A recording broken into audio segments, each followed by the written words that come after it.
Good morning. I'm Columbia Daily Tribune City Editor Matt Sanders. With me is Sports Editor Joe Walljasper. Welcome back from what for most people is a long holiday weekend with Thanksgiving. We got a lot of stories online now that you might have missed over the weekend if you were out of town. Some interesting stuff. One about Columbia police using detectives for patrol shifts because of short staffing. Also a story by Roger McKinney about school districts getting ready for the potential of state budget cuts because of lagging revenue.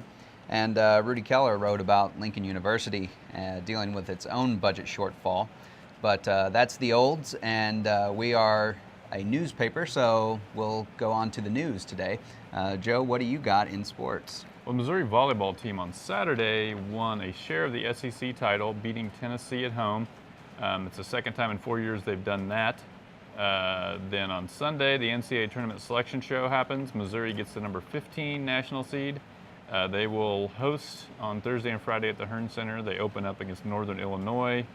Purdue and Iowa State are the other two teams in the field. So number 15 seed, maybe a little lower than what they thought was going to happen. They're number 7 in the RPI rankings, and generally the selection committee sort of follows those RPI. But in the tournament format, at least in the first 2 rounds, the seeding is not that important. So good weekend for Missouri Volleyball team. Really a good weekend for Missouri sports in general after just a god-awful first 3 days of last week. Yeah. The football team beats Arkansas on Friday. The men's basketball team wins on Saturday, and the volleyball team wins on Saturday. So after a pre-Thanksgiving horrendous week, they kind of maybe make some amends at the end of the week. Yeah, and maybe men's basketball can get a win, tonight, right? Men's basketball team plays North Carolina Central tonight at Mizzou Arena. All right, so look for coverage from that, of course, tonight online and in tomorrow's edition.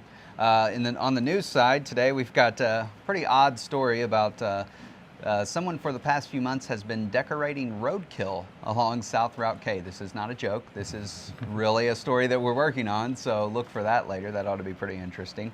Also, Rudy Keller is working on a story trying to get to the bottom of what's behind this mumps outbreak on the University of Missouri campus. It continues to spread. We're now up over 70 cases, so trying to figure out what's going on there, why there are so many mumps cases being reported on campus, and whether it's spreading beyond the campus. So look for all that later today. Of course, you can always contact us on Facebook, on Twitter, and via email.